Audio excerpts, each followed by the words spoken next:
সুপ্ৰভাত নমস্কাৰ এতিয়াৰ বাতৰিলৈ আপোনাক স্বাগতম ষ্টুডিঅ'ত মই প্ৰাঞ্জল প্ৰতিম হাজৰিকা আৰম্ভণিতে সবাতোকৈ গুৰুত্বপূৰ্ণ খবৰটো অসমত এতিয়াও অব্যাহত আছে কালৰূপী কৰোনাৰ সংহাৰ শুকুৰবাৰে ৰাজ্যত 4078 গৰাকী কৰোনাত আক্ৰান্ত নতুনকৈ আক্ৰান্ত হৈছে কামৰূপ মহানগৰ জিলাত এই শুকুৰবাৰে নতুনকৈ 1107 গৰাকী লোক কোভিড পজিটিভ ধৰা পৰিছে শুকুৰবাৰে ৰাজ্যত 76 গৰাকী কৰোনা আক্ৰান্তৰ মৃত্যু হৈছে কামৰূপ মহানগৰত 20 জন তিনিচুকীয়াত 6 জন কামৰূপ কোকৰাঝাৰত 5 জন বৰপেটাত ডিব্ৰুগড় নলবাৰী শোণিতপুৰত 4 জন কাৰ্বি আংলং দক্ষিণ হালমৰাত 3 জন গোৱালপাৰা নগাঁও কৰিমগঞ্জ বাক্সা বঙাইগাঁৱত 2 জনকৈ লোকৰ মৃত্যু হৈছে চিৰাং যোৰহাট ধেমাজি ধুবুৰী এই সমূহ স্থানত বা জিলাত 1 জনকৈ লোকৰ মৃত্যু হৈছে কাছাৰ গোলাঘাট শিৱসাগৰত লখিমপুৰত 1 জনকৈ লোকৰ মৃত্যু হৈছে ৰাজ্যত কৰোনা সংক্ৰমণৰ হাৰ 9.26%। ৰাজ্যত কোভিড ৰোগীৰ আৰোগ্যৰ হাৰ 85.80%। আমি সামগ্ৰিকভাৱে ৰাজ্যৰ খবৰ জনাইছোঁ আপোনালোকক অসমত অব্যাহত আছে কালৰূপী কৰোনাৰ সংহাৰ শুকুৰবাৰে ৰাজ্যত 4078 গৰাকী কৰোনাত নতুনকৈ আক্ৰান্ত হৈছে আমি পোনপটীয়া সম্প্ৰচাৰত যোগাযোগ স্থাপন কৰিছোঁ আমাৰ সতীৰ্থ সাংবাদিক ভাস্কৰ জ্যোতি হাজৰিকাৰ সৈতে ভাস্কৰ ইতিমধ্যে মহাৰাষ্ট্ৰ দিল্লীত কিছু পৰিমাণে কমিছে লাহে লাহে কমিবলৈ যেন আৰম্ভ কৰিছে কিন্তু তাৰ বিপৰীতে অসমত যেন এতিয়া লাহে লাহে বাঢ়িবলৈ আৰম্ভ কৰিছে ভাস্কৰ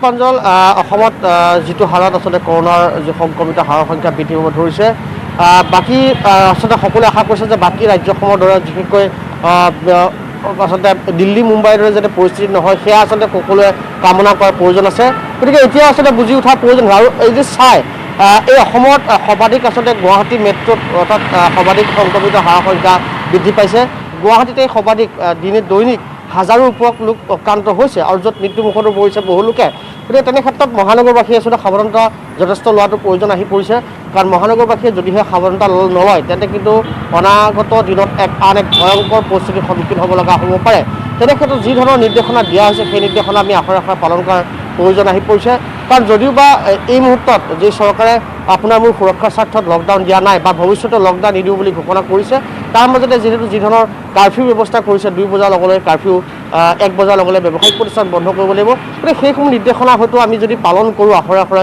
নিশ্চয়কৈ কিছু পৰিমাণে হ'লেও আমি সকাহ পাম বা এই কৰোনা মহামাৰীৰ পৰা কিছু পৰিমাণে হ'লেও আমি সংক্ৰমিত হাৰৰ যি সংখ্যা সেই সংখ্যা হ্ৰাস কৰাত যথেষ্ট সুবিধা হ'ব তেনে ক্ষেত্ৰত মই আকৌ কৈছোঁ গুৱাহাটীবাসীয়ে বিশেষকৈ কাৰণ গুৱাহাটীতে দৈনিক হাজাৰৰ ওপৰত লোক আক্ৰান্ত হৈছে গতিকে গুৱাহাটীবাসীয়ে বুজি উঠাৰ প্ৰয়োজন আহি পৰিছে কাৰণ যদিহে অনাকাংক্ষিত পৰিস্থিতিৰ সন্মুখীন হয় তাৰ সেই সময়ত কিন্তু চৰকাৰ বা প্ৰশাসনক দুখ দি লাভ নহ'ব কাৰণ চৰকাৰ প্ৰশাসনে বাৰম্বাৰ আচলতে ৰাইজক আহ্বান জনাইছে ৰাইজক যি ধৰণৰ সহযোগিতা সেই সহযোগিতা জনাই আহিছে কিন্তু তাৰ মাজতো চৰকাৰী যি ধৰণৰ নিৰ্দেশনা সেই নিৰ্দেশনাক কিন্তু এতিয়াও একাংশই ভেহুচালি কৰা দেখিবলৈ পোৱা গৈছে যাৰ ফলশ্ৰুতিত এতিয়া দৈনিক মৃত্যুৰ হাৰৰ সংখ্যাও ভয়ানকভাৱে বৃদ্ধি পাব ধৰিছে কিন্তু ভাল খবৰ যে মুম্বাই দিল্লীত কিছু পৰিস্থিতি খাম কাটিছে পূৰ্বৰ যি ধৰণৰ ভয়াৱহ পৰিস্থিতি সেই পৰিস্থিতিৰ পৰা কিছু পৰিমাণে হ'লেও সকাহ পাবলৈ সক্ষম হৈছে কিন্তু তাৰ বিপৰীতে অসমত কিন্তু এতিয়াও যি ধাৰা সেই ধাৰা এতিয়াও অব্যাহত আছে গতিকে সকলোৱে বুজি উঠাৰ সময় আহি পৰিছে সকলোৱে আচলতে এই কৰোনাৰ বিৰুদ্ধে যি ধৰণৰ বাঁহ বান্ধি থিয় দিব লাগে বা এজনে আনজনক সহায় কৰাৰ যি প্ৰয়োজন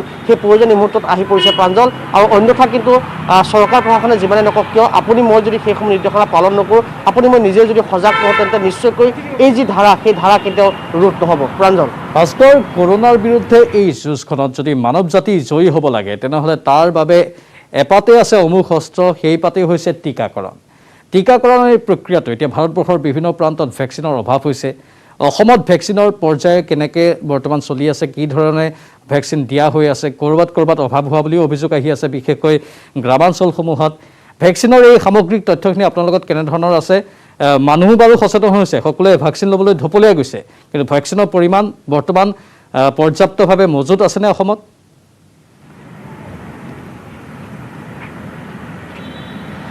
ভেকচিনৰ ক্ষেত্ৰত যি ধৰণৰ আচলতে চৰকাৰ যি ধৰণৰ ব্যৱস্থা গ্ৰহণ কৰিছিলে সেয়া প্ৰশংসনীয় কিন্তু কথাটো হৈছে যিহেতু ৰেজিষ্ট্ৰেশ্যনৰ ব্যৱস্থা কৰিছে অনলাইন ৰেজিষ্ট্ৰেশ্যন কৰিব লাগিব আৰু অনলাইন ৰেজিষ্ট্ৰেশ্যন কৰাৰ পাছত যিটো ডেট ল'ব লাগে যিটো তাৰিখ ল'ব লাগে সেই তাৰিখ লোৱাটো যথেষ্ট অসুবিধাৰ সন্মুখীন হ'ব লগা হৈছে যাৰ ফলশ্ৰুতিত এতিয়া বহু লোকেই ভেকচিন ল'ব পৰা নাই বা ভেকচিন ল'ব গৈও আচলতে যি ধৰণৰ ভিৰ সেই ভিৰৰ বাবে হয়তো বহুতে ল'ব পৰা নাই কাৰণ বৰ্তমান সময়ত যি ধৰণে চৰকাৰে বিনামূলীয়া যি ভেকচিনৰ ব্যৱস্থা গ্ৰহণ কৰিছিল বা দিছিলে সেই সময়ত কিন্তু সাধাৰণ ৰাইজে বুজি উঠা নাছিলে সেই সময়ত এই ভেকচিনৰ কিমান প্ৰয়োজনীয়তা সেয়া হয়তো আপোনাৰ মোৰ দৰে সাধাৰণ মানুহে বুজি উঠা নাছিল যাৰ ফলশ্ৰুতিত বহু ভেকচিন আচলতে এনেই নষ্ট হৈ গৈছিলে, লোৱাৰ অভাৱত আচলতে নষ্ট হৈ গৈছিলে।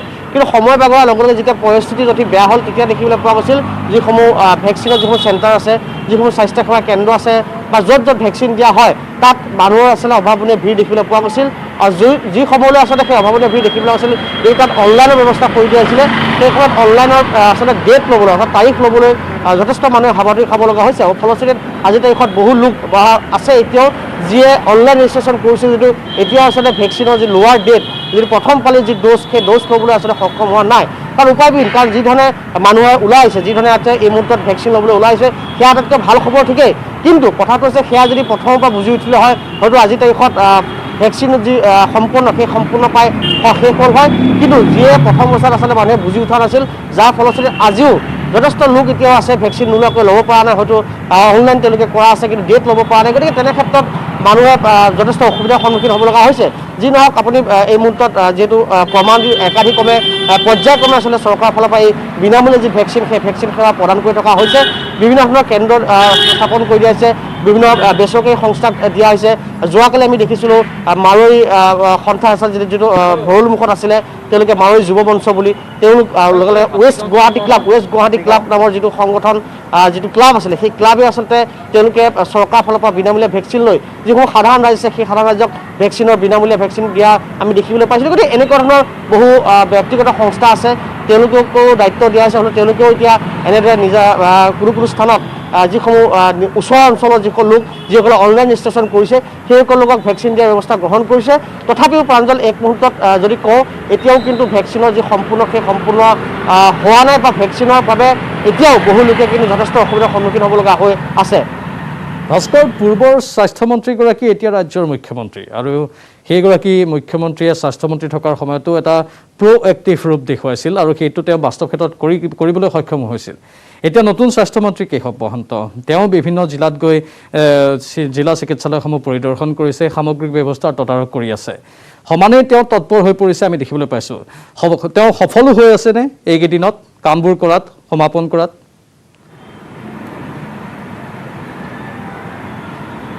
যিহেতু স্বাস্থ্যমন্ত্ৰী ব্যক্তিৰ শপত লোৱা বা দায়িত্ব লোৱাৰ মাত্ৰ 4 বা 5টা দিন হৈছে, তেনে ক্ষেত্ৰত তেওঁ সফল বুলি আপুনি এই মুহূৰ্তত ক'ব নোৱাৰিব, যিহেতু যথেষ্ট এটা বিপদৰ সময় এই মুহূৰ্তত। গতিকে এই বিপদৰ সময়ত তেওঁ যিটো দায়িত্ব দিয়া আছে বা তেওঁ দায়িত্ব লৈছে, গতিকে তেওঁৰ দায়িত্ব কিমান সফল হয় সেয়া এতিয়া আপুনি মই বিবেচনা কৰা সময় বা আমি ক'ব নোৱাৰিম, কাৰণ সেয়া সময়তহে ক'ব, কাৰণ এতিয়াও যথেষ্ট বিপদৰ মাজত আছে অসম। গতিকে এই মুহূৰ্তত স্বাস্থ্য মন্ত্ৰী হিচাপে তেওঁ দায়িত্বভাৰ গ্ৰহণ কৰিছে। তেওঁ বিভিন্ন চিকিৎসালয় পৰিভ্ৰমণ কৰিছে, তেওঁ ক'ভিড চেণ্টাৰসমূহ চাইছে, তেওঁ চিকিৎসা কৰ্মীৰ সৈতে তেওঁ কথা পাতিছে। কিন্তু সেয়া যথেষ্ট এটা সময়ৰ প্ৰয়োজন হ'ব, কাৰণ হঠাৎ তেওঁ এটা বিৰাট পৰিৱৰ্তন যে হ'ব সেয়া আমি নাভাবোঁ বা সেয়া কোৱাটো তেওঁৰ বাবে অসম্ভৱ। কাৰণ বৰ্তমান সময়ত যি ধৰণৰ পৰিস্থিতি হৈ আছে তেনে ক্ষেত্ৰত এক স্বাস্থ্যকেন্দ্ৰত পৰিৱৰ্তন অনাৰ বা স্বাস্থ্যকেন্দ্ৰত কিবা এটা অদ্ভুত কিবা এটা কৰাৰ সেয়া কিন্তু কোনো ধৰণৰ দৃশ্যাংশ বা কোনো ধৰণৰ আশা কৰিব নোৱাৰি। কেৱল মাত্ৰ এইটো আশা কৰিব পাৰি যে এই মুহূৰ্তত যি ধৰণৰ সংক্ৰমিত হাৰ আছে সেই সংক্ৰমিত হাৰ যাতে কেনেদৰে স্বাস্থ্য বিভাগে কমাব পাৰে বা আক্ৰান্ত যিসকল লোকৰ সংখ্যা বা অসমবাসীক কিদৰে স্বাস্থ্য বিভাগৰ মন্ত্ৰী হিচাপে তেওঁ সুৰক্ষা দিব পাৰে সেয়া আটাইতকৈ ডাঙৰ বিষয়। গতিকে ইয়াৰ বাবে অপেক্ষা কৰিব লাগিব, যিহেতু 5টা দিন হৈছে। গতিকে দেখা যাওক কি হয় অনাগত দিনত অসমবাসীক সুৰক্ষা দিয়াত নৱগঠিত চৰকাৰখনে কি ধৰণৰ ব্যৱস্থা গ্ৰহণ কৰে। কাৰণ মুখ্যমন্ত্ৰীয়ে শপত গ্ৰহণৰ পাছতে এটা কথা কৈছিলে, অসমবাসীক উদ্দেশ্যে তেওঁ কৈছিলে যে প্ৰ'এক্টিভ চৰকাৰ পাব, প্ৰতিটো ক্ষেত্ৰত প্ৰতিটো মুহূৰ্তত তেওঁলোকে এক্টিভ থাকিব। গতিকে অসমবাসীয়ে ভয় কৰাৰ প্ৰয়োজন নাই, অসমবাসীৰ সুৰক্ষাৰ স্বাৰ্থত তেওঁলোক অহৰহ দায়িত্বত নিয়োজিত থাকিব প্ৰতিজন মন্ত্ৰীয়ে। আৰু অসমবাসীক সুৰক্ষা দিয়া আৰু অসমখনক আচলতে শিক্ষাত তুলি তোলা বা অসমক নাম জোৰাই তোলাৰ তেওঁলোকৰ লক্ষ্য আৰু উদ্দেশ্য হৈ পৰিব। গতিকে তেনে ক্ষেত্ৰত অসমবাসীয়ে চিন্তা কৰাৰ প্ৰয়োজন নাই। গতিকে তেনে ক্ষেত্ৰত দেখা যাওক অনাগত দিনত কেনেকুৱা পৰিস্থিতি হয়, অসমখন বিশেষকৈ ক'ভিডৰ পৰা ৰোধ কৰাৰ ক্ষেত্ৰত নৱগঠিত চৰকাৰখনে কিমান দূৰ সফল হয় সেয়া সকলোৱে পৰ্যবেক্ষণ কৰি আছে। গতিকে কিছু ৰ'ব লাগিব। গতিকে দেখা যাওক কি হয় সেয়া পৰৱৰ্তী সময়ত ক'ব পৰা যাব। প্ৰাঞ্জল, ধন্যবাদ ভাস্কৰ জ্যোতি হাজৰিকা এইখিনি তথ্যৰ বাবে। আৰু যিহেতু অভিভাৱকৰ দায়িত্বই হ'ল এইটো, চৰকাৰখন যিহেতু আমাৰ সকলোৰে অভিভাৱক আৰু চৰকাৰে সেইখিনি কৰণীয়খিনি কৰি যাব, কিন্তু জনসাধাৰণৰ সমানেই দায়িত্ব আছে। এয়া সমিল মিলেৰে চলা এটা প্ৰক্ৰিয়া, জনসাধাৰণো সচেতন হ'ব লাগিব, চৰকাৰেও নিজৰ কৰণীয়খিনি কৰি যাব লাগিব। প্ৰ'এক্টিভ ৰূপত যিহেতু এইখন চৰকাৰে কামসমূহ কৰিম বুলি উল্লেখ কৰিছে, মুখ্যমন্ত্ৰীগৰাকী যিহেতু নিজে এগৰাকী প্ৰ'এক্টিভ ব্যক্তি, প্ৰতি সময়তে তেওঁ সষ্টম হৈ আছে। লগতে এইবাৰ দেখিবলৈ পোৱা গৈছে আন মন্ত্ৰীসকলকো সমানেই দায়িত্ব ভগাই দিয়া হৈছে। বিগত সময়ছোৱাত আমি দেখিবলৈ পাইছিলোঁ কেৱল স্বাস্থ্যমন্ত্ৰীগৰাকী তৎপৰ হৈ আছিল, কিন্তু এইবাৰ সকলোকে কামত লগাই দিয়া হৈছে, সেইটো এটা ভাল দিশ। আৰু সেইকাৰণে আশা কৰিব পাৰি প্ৰত্যেকটো দিশতেই সদৰ্থক দৃষ্টিভংগীৰে জনসাধাৰণ সুৰক্ষিত ৰখাত জনসাধাৰণক সুৰক্ষা দিয়াত চৰকাৰখন সফল হ'ব লাগে আমি সেয়াই আশা কৰিছোঁ সকলো আশাত বন্দী হৈ আছে আৰু কৰোনাৰ এই মহামাৰীৰ পৰা সকলো মুক্ত হ'ব লাগে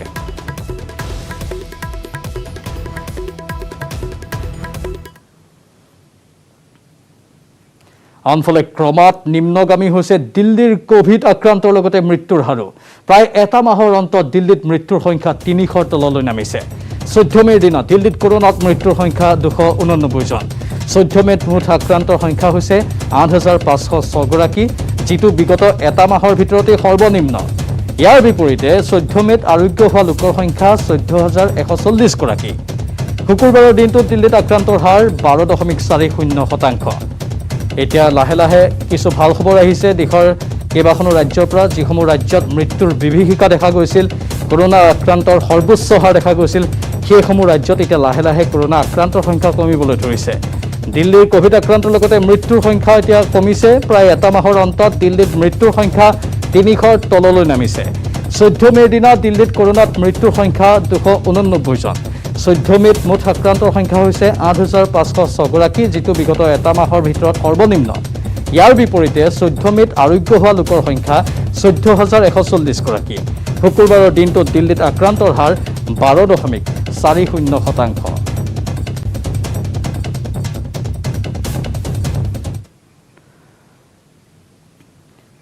এবাৰ মধ্য অসমৰ নগাঁৱত এক নৃশংস হত্যাকাণ্ড সংঘটিত হৈছে স্বামী স্ত্ৰীক কুঠাৰেৰে ঘপিয়াই হত্যা কৰা হ'ল ননৈভাটি কুমাৰ গাঁৱত এই নৃশংস হত্যাকাণ্ড ভতিজাক সুমন্ত শইকীয়াই হত্যা কৰিলে বৰদেউতাক আৰু বৰমাকক থিতাতে নিহত নালিয়া শইকীয়া আৰু কণছোৱালী শইকীয়া সুমন্ত শইকীয়াক গ্ৰেপ্তাৰ কৰিছে নগাঁও আৰক্ষীয়ে এই ঘটনাক কেন্দ্ৰ কৰি হাহাকাৰময় অৱস্থাৰ সৃষ্টি হয় নগাঁৱত স্বামী স্ত্ৰীক কুঠাৰেৰে ঘপিয়াই হত্যা কৰা হ'ল ননৈভাটি কুমাৰ গাঁৱত এই নৃশংস আৰু জঘন্য হত্যাকাণ্ড সংঘটিত হৈছে ভতিজাক সুমন্ত শইকীয়াক শইকীয়াই হত্যা কৰিলে বৰদেউতাক আৰু বৰমাকক থিতাতে নিহত নালিয়া শইকীয়া আৰু কণছোৱালী শইকীয়া সুমন্ত শইকীয়াক গ্ৰেপ্তাৰ কৰিছে নগাঁও আৰক্ষীয়ে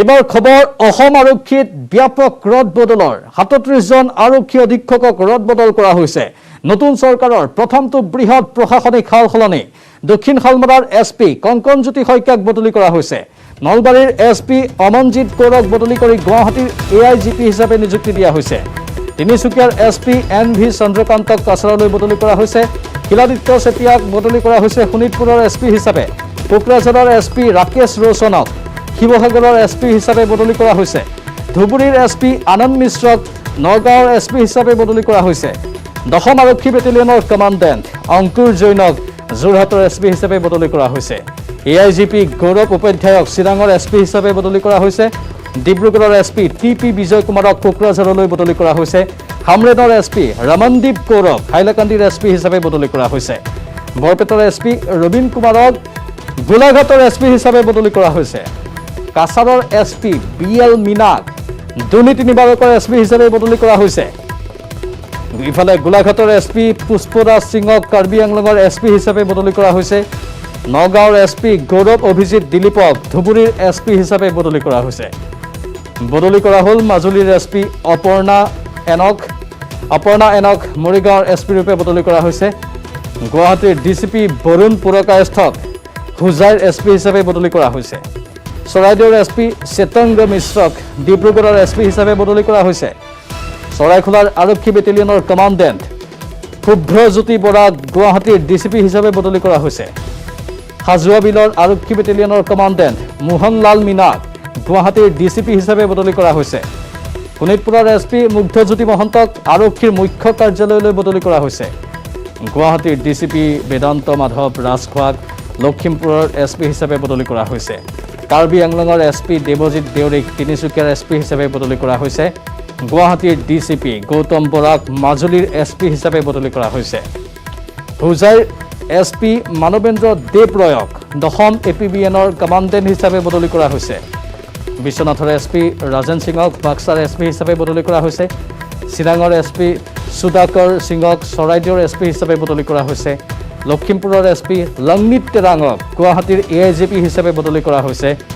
দুৰ্নীতি নিবাৰকৰ SP স্বপ্ননীল ডেকাক বঙাইগাঁৱৰ SP হিচাপে বদলি কৰা হৈছে। বঙাইগাঁৱৰ SP সুবোধ কুমাৰ সোণোৱালক দক্ষিণ শালমৰাৰ SP হিচাপে বদলি কৰা হৈছে। যোৰহাটৰ SP মৃণাল তালুকদাৰক চৰাইখোলাৰ কমাণ্ডেণ্ট হিচাপে বদলি কৰা হৈছে। ইফালে শিৱসাগৰৰ SP অমিতাভ সিনহাক বৰপেটাৰ SP হিচাপে বদলি কৰা হৈছে। বাক্সাৰ SP হিৰণ্য বৰ্মনক ওদালগুৰিলৈ বদলি কৰা হৈছে। সুশান্ত বিশ্ব শৰ্মাক দৰঙৰ SP হিচাপে বদলি কৰা হৈছে। ওদালগুৰিৰ SP ৰিতুল দাসক বিশ্বনাথলৈ বদলি কৰা হৈছে। অভয়পুৰী আৰক্ষী বেটেলিয়নৰ কমাণ্ডেণ্ট আজগুৰান বসুমতাৰীক ফামৰেনৰ SP হিচাপে বদলি কৰা হৈছে। মৰিগাঁৱৰ SP নন্দ সিঙক মুখ্য কাৰ্যালয়লৈ বদলি কৰা হৈছে। হাইলাকান্দিৰ SP পবিত্ৰ কুমাৰ নাথক নলবাৰীলৈ বদলি কৰা হৈছে।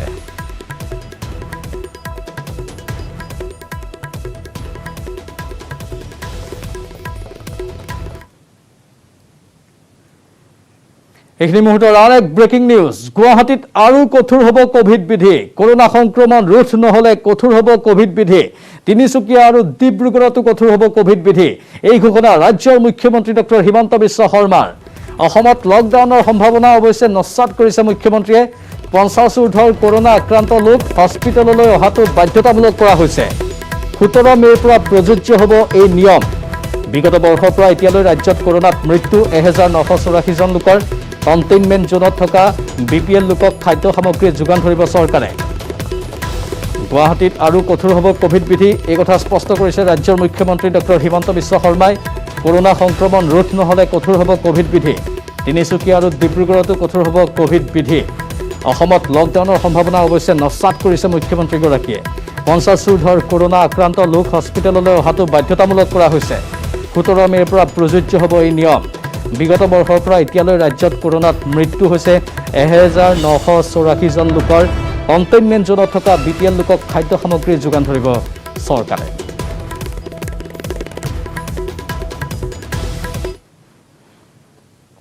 আজিৰ দিনত আমাৰ এক্টিভ কেছ 42,144টা আছে আৰু ইতিমধ্যে আমি কোভিডৰ প্ৰথম আৰু দ্বিতীয় ৱেভ লগ লাগি 1,984 জন ব্যক্তিক আমি হেৰুৱাইছোঁ আৰু ডেথ ৰেট এটা সময়ত আমাৰ 0.50 আছিলে, এতিয়া 0.62লৈকে বৃদ্ধি হৈছে। সামান্য বৃদ্ধি শতাংশ হাৰত দেখা গৈছে।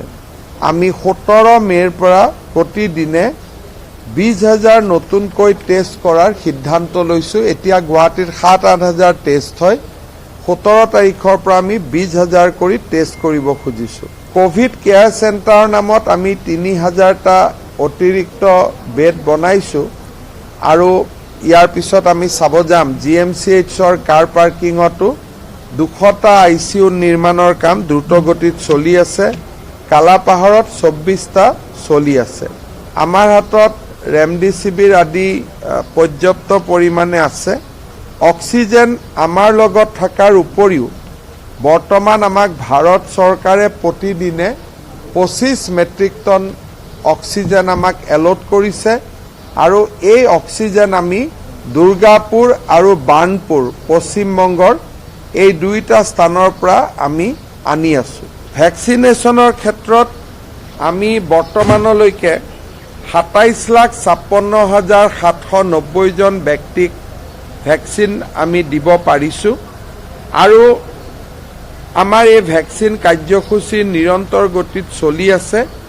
আজি আমাৰ হাতত 3,70,000 ভেকচিন আমাৰ লগত মজুত আছে আৰু অসম আৰোগ্য নিধিৰ পৰা আমি বিলো 44 ইয়াৰ্ছৰ মেডিচিন আমি কিনি আছোঁ আৰু ভেকচিন কিনি আছোঁ।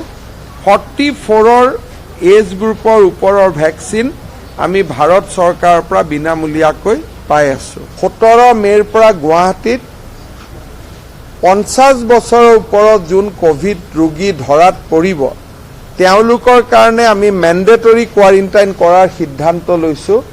যদিহে কাৰোবাৰ ঘৰত উইথ এটাচ লেট্ৰিন বাথৰুম বেলেগ ৰুম নাই তেতিয়াহ'লে অহা 17 তাৰিখৰ পৰা কোভিড হ'লেই আৰু 50 বছৰৰ ওপৰ হ'লেই তেওঁ হস্পিটালত থাকিব লাগিব বা কোভিড কেয়াৰ চেণ্টাৰত থাকিব লাগিব কাৰণ আমি দেখা পাইছোঁ যে GMCHত বৰ্তমানলৈকে যোৱা এই সেকেন্ড ৱেভত 180 জন ব্যক্তিৰ মৃত্যু হৈছে আৰু ইয়াৰ ভিতৰত more than 50% অকল 50 বছৰৰ ওপৰৰ ঊৰ্ধ্বৰ ব্যক্তি সেইকাৰণে আমি এই ক্ষেত্ৰটো অলপমান পঢ়া হ'ব লাগিব আৰু সেই ধৰণে আমি আগবাঢ়িছোঁ লকডাউনৰ সম্ভাৱনা গোটেই অসমত নাই কিন্তু ডিব্ৰুগড় তিনিচুকীয়া আৰু গুৱাহাটী মহানগৰীত যদি পৰিৱেশ উন্নত নহয় অহা 7 দিনত হয়তো আমি ইয়াতকৈ বেছি ৰেষ্ট্ৰিকশ্যনৰ কথা চিন্তা কৰিব লাগিব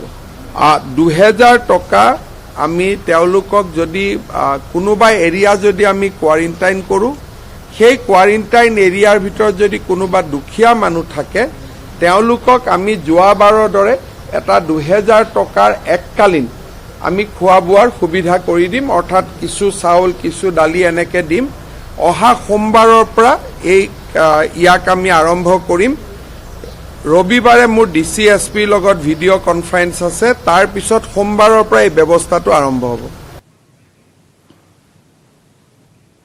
বিৰতিৰ পাছতে এক ব্ৰেকিং নিউজ আজিৰে পৰা চাহ বাগিচাত প্ৰযোজ্য হ'ব নতুন কোভিড বিধি চাহ বাগিচাৰ সকলো বিষয়ে পদ্ধতিগতভাৱে কৰিব লাগিব কোভিড টেষ্ট কৰোনাত আক্ৰান্ত কোনো শ্ৰমিকক কৰিব নোৱাৰিব হোম কোৱাৰেণ্টাইন উপযুক্ত সুবিধা থকা সামূহিক ভৱন বিদ্যালয় বা প্ৰেক্ষাগৃহত কোভিড কেয়াৰ চেণ্টাৰ হিচাপে ব্যৱহাৰ কৰিব পাৰিব কোভিড কেয়াৰ চেণ্টাৰৰ সকলো দিশ তদাৰক কৰিব লাগিব স্থানীয় স্বাস্থ্য বিষয়া নাৰ্ছ আৰু আশা কৰ্মীয়ে সহযোগ কৰিব লাগিব বাগিচা পৰিচালনা কৰ্তৃপক্ষ জিলা প্ৰশাসনে সংশ্লিষ্ট চক্ৰ বিষয়াই এজন বিষয়াক নিৰীক্ষক হিচাপে নিযুক্তি দিব লাগিব এই কোভিড কেয়াৰ চেণ্টাৰত লক্ষণবিহীন ৰোগীকহে বাগিচাৰ কোভিড কেয়াৰ চেণ্টাৰত ৰাখিব পাৰিব বাগিচাৰ প্ৰতিটো কোভিড কেয়াৰ চেণ্টাৰত থাকিব লাগিব 3টাকৈ অক্সিমিটাৰ কোভিডৰ লগতে আন ঔষধ থাকিব লাগিব কোভিড কেয়াৰ চেণ্টাৰত এজন ৰোগীৰ খাদ্যৰ নামত দৈনিক ব্যয় কৰিব 300 টকা চাহ বাগিচাত কৰোনাৰ সংক্ৰমণ বৃদ্ধি সন্দৰ্ভত নিউজ 18ত সবিস্তাৰে বাতৰি প্ৰকাশৰ পাছতেই চৰকাৰে জাৰি কৰিলে এই নতুন কোভিড বিধি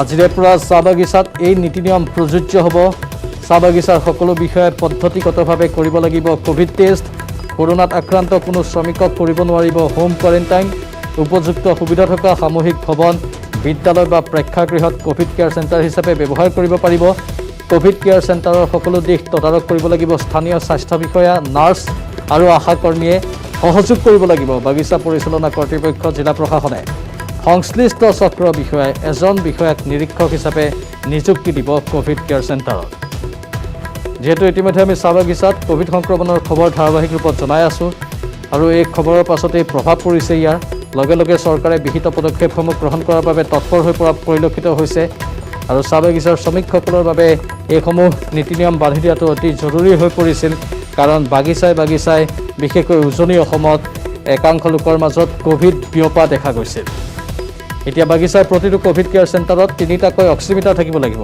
কোভিডৰ লগতে আন ঔষধ থাকিব লাগিব কোভিড কেয়াৰ চেণ্টাৰত এজন ৰোগীৰ খাদ্যৰ নামত দৈনিক ব্যয় কৰিব 300 টকা চাহ বাগিচাত কৰোনাৰ সংক্ৰমণ বৃদ্ধি সন্দৰ্ভত নিউজ 18ত ইতিমধ্যে আমি সবিস্তাৰে বাতৰি সম্প্ৰচাৰ কৰিছিলোঁ আৰু তাৰ পাছতে চৰকাৰে জাৰি কৰিছে এই নতুন কোভিড বিধি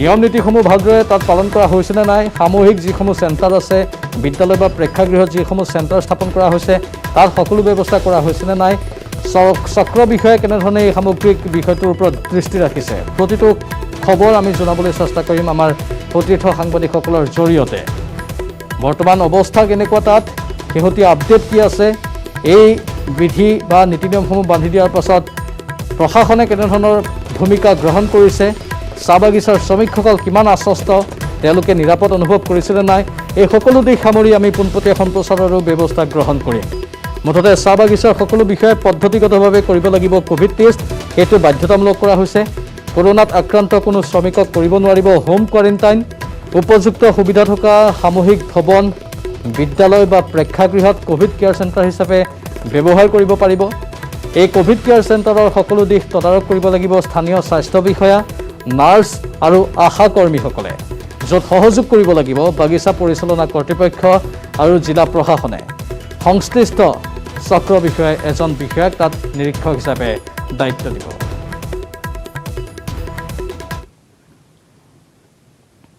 পৰৱৰ্তী সময়ত এই সন্দৰ্ভত আমি পোনপটীয়া সম্প্ৰচাৰ দেখুৱাম। এতিয়া কোভিডে সলনি কৰিছে সামাজিক পৰিৱেশ। বিশাল ৰভাৰ তলত মাত্ৰ 5জন লোকৰ উপস্থিতিত সম্পন্ন হ'ল বিবাহ। পুৱা 10 বজাতেই গোলাঘাট কমাৰবন্ধাৰ পৰা আহি শিৱসাগৰত উপস্থিত হ'লহি দৰা। নতুন কোভিড প্ৰট'কলৰ মাজত শিৱসাগৰ টেক্সি মথাদাঙত সম্পন্ন হ'ল এইখন বিয়া। বিবাহখনক লৈ পূৰ্বৰে পৰা চলিছিল আড়ম্বৰপূৰ্ণ প্ৰস্তুতি, কিন্তু ৰাজ্যত নতুন কোভিড বিধি বলবৎ হোৱাৰ পাছতেই বিপাঙত পৰিল বিবাহঘৰীয়া। আজি কোভিডৰ যিটো পৰিস্থিতি তাৰ প্ৰতি নতুন SOP আহিছে, চৰকাৰে দিছে, পুলিচ বিভাগে দিছে, প্ৰশাসনে দিছে, সেইটো আমি মানি লৈ পেলাই আমি এই বিয়াখন আজি অনুষ্ঠিত কৰিছোঁ। দৰা ঘৰৰ পৰা এতিয়া ছোৱালী নিবলৈ আহিছে, মাত্ৰ 5জন মানুহ আহিছে দৰাৰ সৈতে, আৰু এই ঘৰতো ওচৰ চুবুৰীয়াও বিশেষ নাই অহা, 10জনতকৈ মানুহ নাই। আৰু আমি ভকত কেইজনক আশীৰ্বাদ দিবৰ কাৰণে নিমন্ত্ৰণ কৰিছোঁ। আমি SOP নিয়ম মতে ডিষ্টেঞ্চ মেইনটেইন কৰি আজি আমি সম্পূৰ্ণ কোভিড প্ৰট'কল মানি ইয়ালৈ আহিছোঁ। আমি আহি দেখিছোঁ যথেষ্ট সুন্দৰ হৈছে, মানুহ দুনুহ বিশেষ ৰাইজ নাই। কাৰ্বি আংলঙৰ ফুলনিত এক শোকাবহ পথ দুৰ্ঘটনা। 36 নম্বৰ ৰাষ্ট্ৰীয় ঘাইপথত এল্টো আৰু পালচাৰ বাইকৰ সংঘৰ্ষ। এই দুৰ্ঘটনাত ৰায়ঠাই বসুমতাৰী নামৰ এজন 22 বছৰীয়া যুৱকৰ কৰুণ মৃত্যু হৈছে। দুৰ্ঘটনাত আহত হয় অজয় নাৰ্জাৰী, আন এজন 18 বছৰীয়া যুৱক। গুৰুতৰভাৱে অজয় নাৰ্জাৰীক ততাতৈয়াকৈ বকলীয়াঘাট হস্পিটেলত ভৰ্তি কৰোৱা হয় যদিও শেহতীয়া অৱস্থাত সংকটজনক হোৱাত উন্নত চিকিৎসাৰ বাবে ডিফু মেডিকেল কলেজ হস্পিটেললৈ প্ৰেৰণ কৰা হয়। তাতো একো হোৱা নাই, মানে সি লাংহিনত আহিম কৈ কিনে আহিছিলে। তাৰপিছত মানে আউজাৰগুৰিত তাৰ আইতা আৰু ককা আছিলে।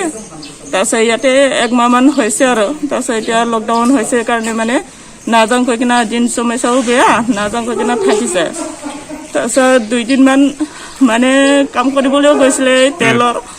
তাৰপিছত আহিছিলে পৰহি দিনাখন, যোৱাকালি 1 দিন হৈছে ঘৰত থকা। তাৰপিছত আজি লাংহিন আহিম কৈ কিনে আহিছিলে, মানে ইফালে আহিম কৈ কিনে তো পোৱা নাই।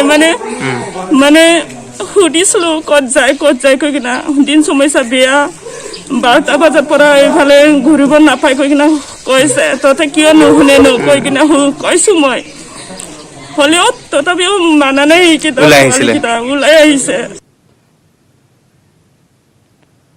আৰু বাতৰিত পুনৰ সময় হৈছে বাণিজ্যিক বিৰতিৰ।